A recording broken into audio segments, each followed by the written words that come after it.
3, released in 2007, and is directed by Sam Raimi, who's behind the entire Spider-Man trilogy, Drag Me to Hell, The Evil Dead, and that stupid Darkman movie. I still get flack for that. It just did nothing for me. Very similar to how this movie did nothing for me. I take that back. It did a lot.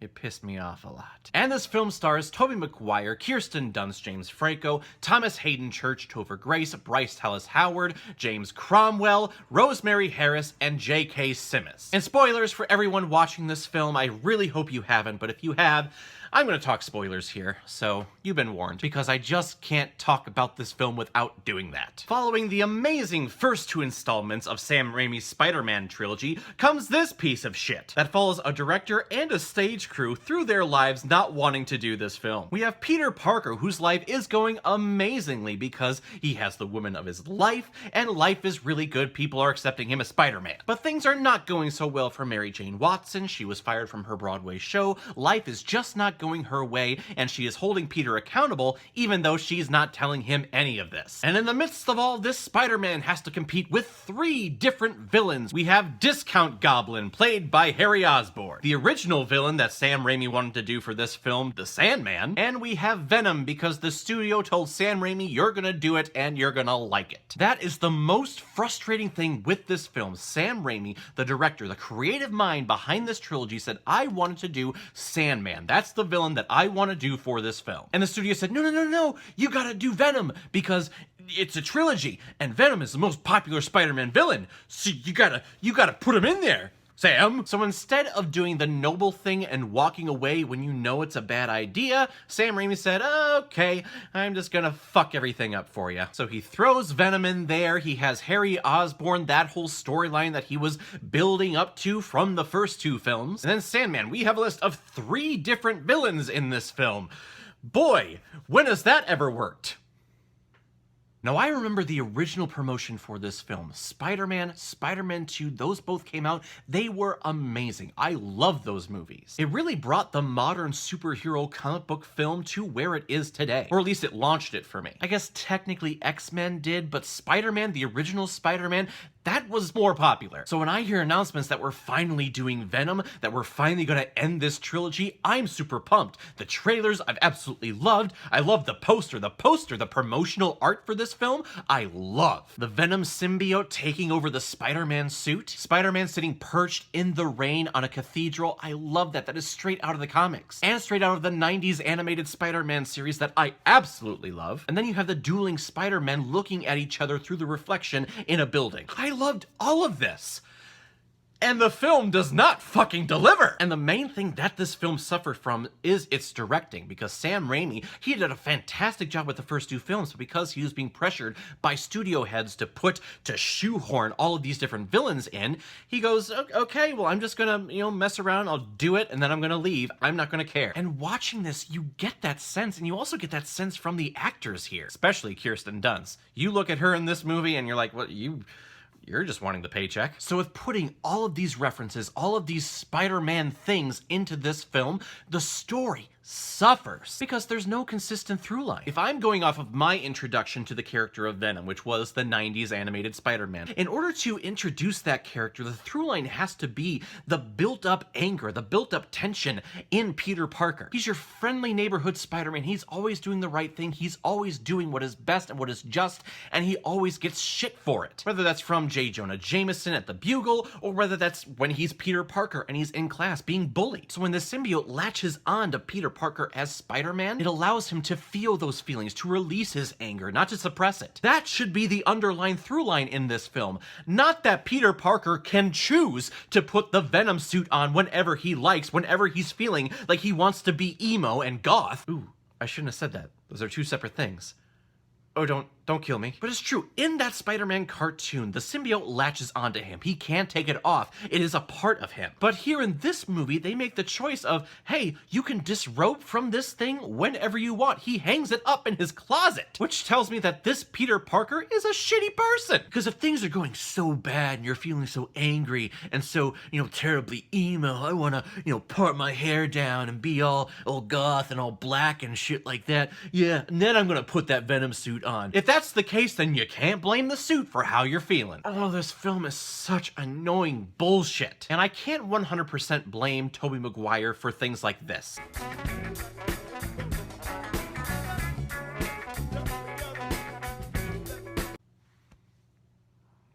My God, maybe I can. No, really, this comes from the directing. Sam Raimi is just sitting back in his chair and just says, okay, Toby, just do whatever you want. And we get the dancing Spider-Man memes.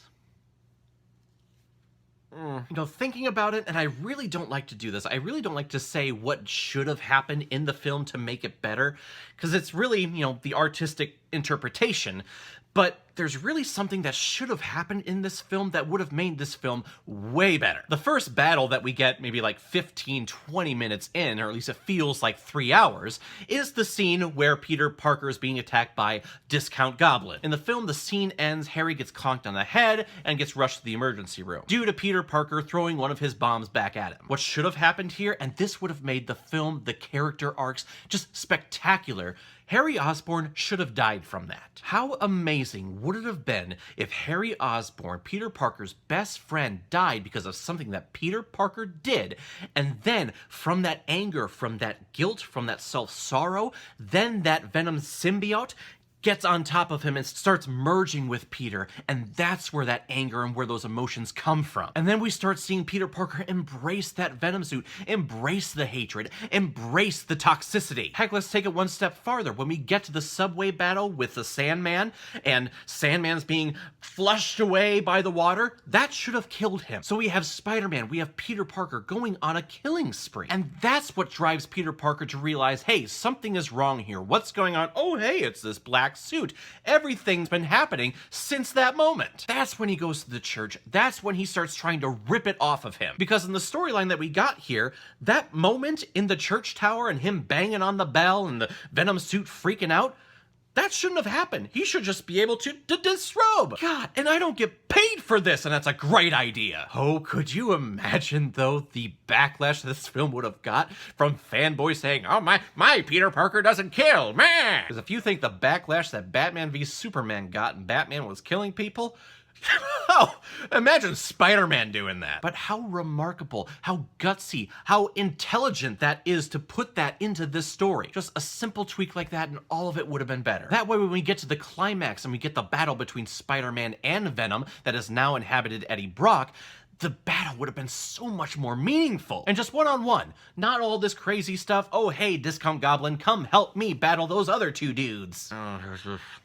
I fucking hate this movie. I'd like to steal an analogy from Lewis Black, who likes to comment about candy corn. And when every year, when candy corn comes out around October, around Halloween time, you see it and you go, that looks delicious. And then you take a bite of it and you go, son of a bitch! That is Spider-Man 3 for me. Because when I first saw this film, I'm like, you know, there were some nice things in there. It was really cool when he was ripping it off and the final battle at the end, it was cool. And then watching it a couple more times, I realized, no, this is dog shit. But every couple of years, I start thinking about Spider-Man 3 and how great Spider-Man 1 and Spider-Man 2 were, and just in my mind, I go, you know, there's no way that Spider-Man 3 could be as bad as I'm remembering it. And every couple of years, I end up watching it, and I remind myself every couple of years, no, this film is terrible! The character arc of Mary Jane Watson makes her out to be this selfish brat. Mary Jane has a great thing going with Peter Parker. She knows that he is Spider-Man, and they have a great relationship going. But then she gets fired from her Broadway show, and it's embarrassing, and she hates it. When she walks out of the theater, when she finds out, she finds people clapping. She thinks that it's for her, but actually it's for Spider-Man swinging by. So you see this resentment just from Peter Parker doing his job. It's one thing for Mary Jane, heck, it's one thing for any couple to be pissed off at each other when they both know the situation. But when you hold back that information of, hey, I got fired from my job, from my dream job, and you're not going to share your frustration and your jealousy with the person who you're jealous with, what do you expect? That's not Peter's fault that you're jealous of him. Then Peter Parker starts doing some other, bad shit along the way. And then I go, okay, yeah, you're warranted there. But initially it was like, whoa, slow down. You gotta tell him first. Thomas Hayden Church is here because he looks like the Sandman. Topher Grace is not Eddie Brock. You talk about a miscasting. Yeah, Topher Grace is not this character. The character of Venom, when he's inhabiting Eddie Brock, is supposed to be this huge, muscular figure that's supposed to be imposing his will on everyone. But with Topher Grace, it's just like, oh, you're just the size of Spider-Man. Ooh, you have some teeth. Or does he? We really never get to see it because they keep peeling back the mask so that they can give Topher Grace more screen time. And they give him these little vampire teeth and these little... I fucking hate this movie! The one redeeming quality, and really he's the best part in all the original Spider-Man films, it's J.K. Simmons as J. Jonah Jameson. But even in this movie, he's reserved. And they're playing on the comedic bit, and it makes sense here. He's been yelling and angry in the first two Spider-Man films, so you know what? Let's see what happens when you take that away from him and he tries to watch his blood pressure and watch his medication. That is hilarious. That opening scene with him, I absolutely love. But then we never use him really ever again. And what's so sad is because the marketing campaigns, the posters for this film, the knowledge that Venom was going to show up, this movie did amazing in the box office. I believe it's still the highest grossing solo Spider-Man film, which is... It's just, there's so much wrong with that. There's just so much wrong with this movie altogether. The jazz club dance scene, emo Spider-Man, emo Peter Parker, and when he's emo and when he wants to feel venomous, he just parts his hair down and that's his look. Dancing through the street, the terrible, just terrible things. Guys, in the end, Spider-Man 3 is atrocious, and it's so disappointing to see where this franchise was going. Spider-Man 1, Spider-Man 2 are hailed still today as one of the best, or a couple of the best, superhero comic book films that have ever been released. Only for this story, these characters, or at least these versions of these characters, to end this way. It's so disappointing. It's probably one of the biggest disappointments I have ever witnessed in the theater. A couple of tweaks here and there, this story would be golden. But Sam Raimi, in his attitude and in his depression over the story and over this film, just like, oh, I'm just gonna hit, action and call it a day. Collect my paycheck. Now, I will be honest, back in 2011, they announced that they were going to do Spider-Man 4, and everyone was returning. Tobey Maguire was going to be Spider-Man again, and they were going to do the Vulture. And even after shitty Spider-Man 3, I went, I'm excited. But surprise, surprise, Raimi and Sony Studios were like, oh, here are ideas. They're not meshing. See ya. And they rebooted the entire thing. So this film led us to Andrew Garfield, which I really like as Peter Parker, but that one crashed and burned as well. But now we have Tom Holland as Spider-Man, who I absolutely love. He is adorable. He is a fine choice for Peter Parker and for Spider-Man. All because of this shit movie. There is a silver lining in this film being produced, and really when films like this are produced, there is a silver lining overall, because then we start getting really good superhero films after these ones come out. Batman and Robin, that was shit. You know what came out next? Batman Begins. Spider-Man 3 came out. It was rebooted into Amazing Spider-Man, which it's okay. It's definitely an improvement. And then Amazing Spider-Man 2 came out, and that was just a clusterfuck. And now we have Tom Holland. So out of the muck comes glory, and it's awesome. So thank you very much, Spider-Man 3, for allowing Spider-Man to get away from this version, to get away from this franchise. And because of that, I'm going to give Spider-Man 3 half a Blu-ray. No! No! Alright everyone, now comes my favorite part in my videos, where I pick which movie I'm going to be watching next. And my next one comes as a recommendation from Kristen, my good old co-worker. She hasn't been on here in a while because I've done a lot of her recommendations, but she recommended The Greatest Showman. And she just had surgery a couple of weeks ago and she's recovering well, so as a gift to her, why not? It's The Greatest Showman. A wonderful surprise when I saw it in theaters, when I was on the clock at work. That movie came out a couple of years ago, I think, and I have not stopped listening to the music. Hugh Jackman, Zac Efron, Michelle Williams, Zendaya. It shockingly surprised me and made me happy, and I am absolutely delighted to watch this movie and review it. Thank you very much, Kristen, for the recommendation. If any of you have recommendations of films that you want me to review on here, please leave your comment below this video or go to my Facebook page, my Instagram, or my Twitter. If I have access to it, I will watch it, review it, and give you a shout out here on the channel. And don't forget, I'm trying to hit 1,000 subscribers by the end of this year, so go ahead, tell your friends, tell your family, anyone who loves movies, head on over to Caleb Watches Movies and hit that subscribe button. And of course, if I do, I'm gonna watch Arachnophobia, which is something that I have. I don't like spiders, but I'm willing to watch a whole hour-and-a-half movie about all of these little tiny spiders that kill you on one bite. So everyone, have you seen Spider-Man 3? Do you hate it as much as I do? If you do, please leave your comment below, let me know what you think. And be sure to hit the subscribe button so you know the next time I post my next movie review. So everyone, I will see you next time with my review of The Greatest Showman. In the meantime, be well, be good to each other, and go watch a movie.